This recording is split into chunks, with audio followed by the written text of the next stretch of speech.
EverHigher parents, do you have a 4-year-old and you're starting to get nervous about making that jump to kindergarten? Well, if so, our interview today is for you.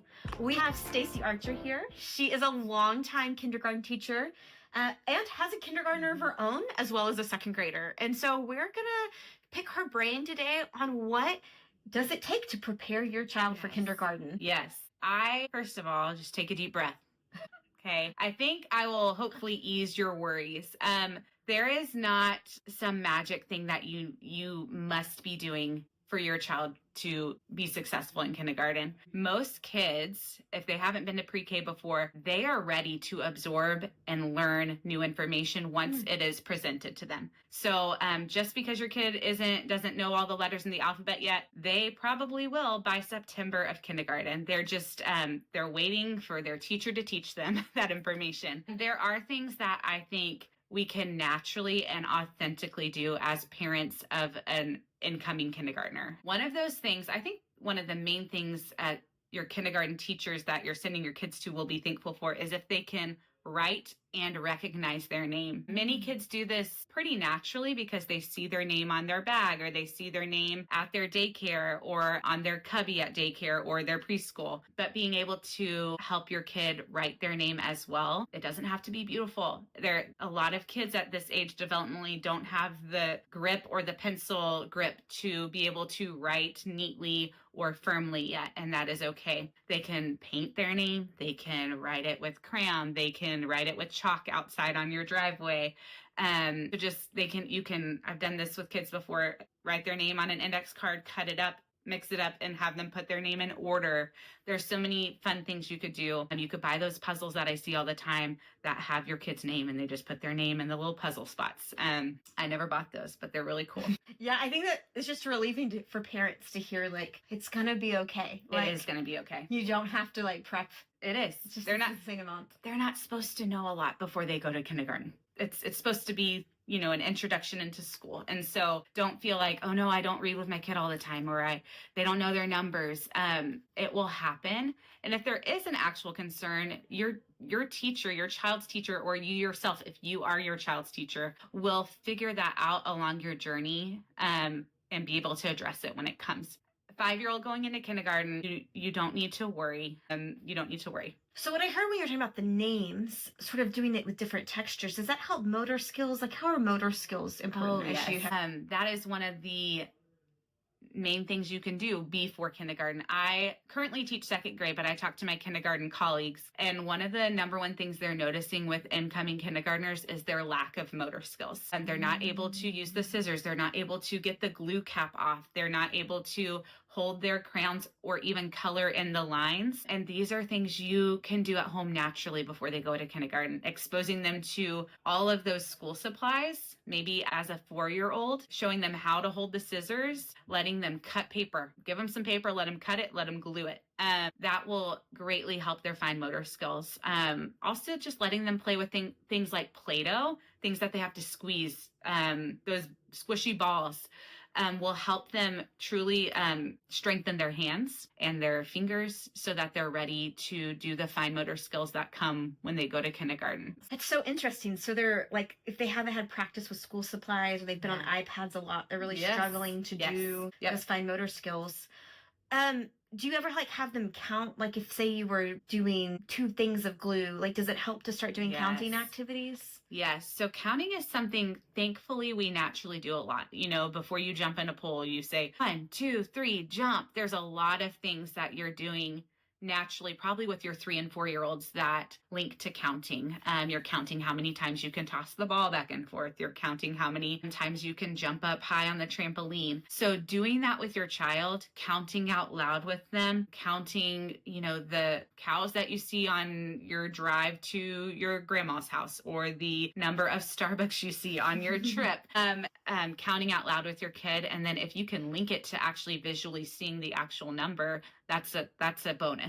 So when you say, oh, we saw 7 Starbucks on the way to our friend's house, and then just showing them, let's write the number 7 in the air and having your kid copy what you're doing, to know that number, this has meaning. It means 7. 1, 2, 3, 4, 5, 6, 7. So there's a lot of things that naturally happen in your families where you are practicing counting, but just making sure you're doing it out loud and intentionally with your kids will help them count in kindergarten. It's so fascinating. It's not all this fancy, like, balls and sensory things. It really is just taking things in the day, counting the chips, counting at the Starbucks. How many Cheez-Its do you have on your plate, It's so easy and practical. Okay, but numbers are easy. We do that every day. But what about letter sounds? Like, do they need to be working on letter sounds? Yes. There's lots of resources that you could get for this if you wanted to. If you maybe don't have the time, don't have the money, or whatever, there's a lot of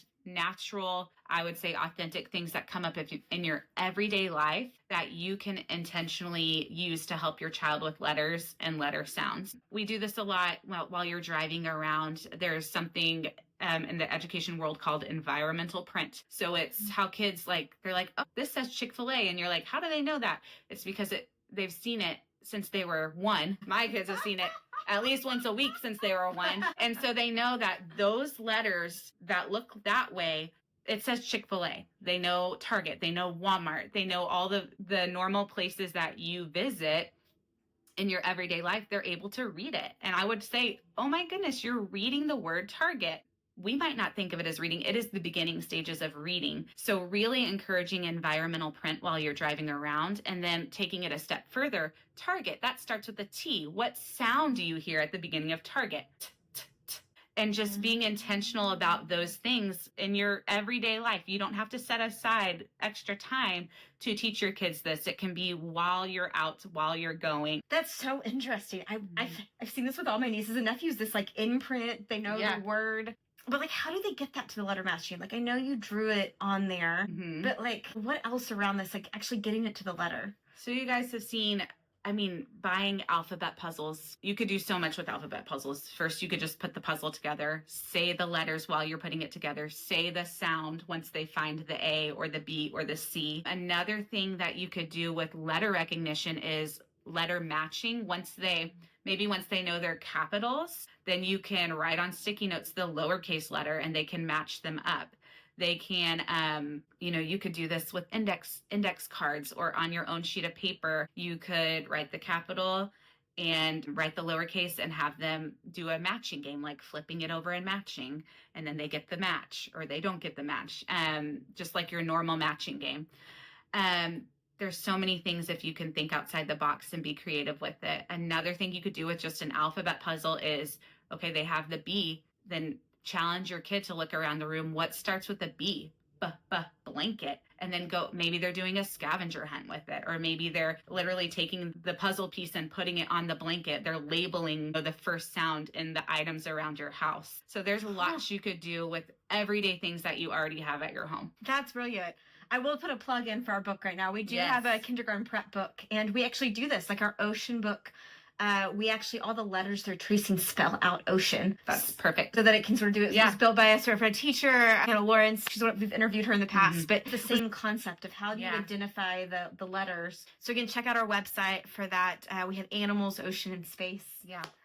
They're really great. Okay, and then I think there's the obvious one on how to help them prep for kindergarten, and that is reading together. So we've talked about this before. Building reading into your everyday routine is the number one way you can help your future kindergartner be successful. You're exposing them to so much, and number one, you're building a love for reading. So just read with your kids. It can also be audiobooks in the car. It could be big brother, big sister reading to their younger sibling. But that is the number one.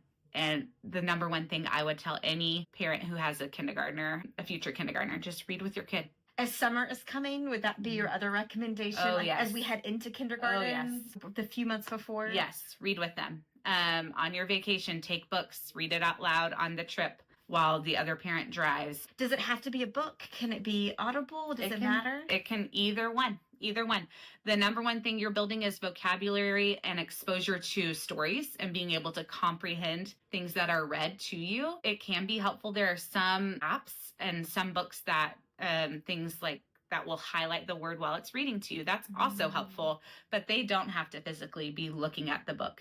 It's good to know. They don't. Well, Stace, thanks for joining us. This Yes. was, I think, super relieving for all of our parents. Yes. You know, there's the pressure to prep for kindergarten. Yes. So thank you. This was super helpful. For more great tidbits about kindergarten and for more other interviews with Stacy and other experts, subscribe to our channel and check us out online for great products for kindergartner. Thanks for joining us.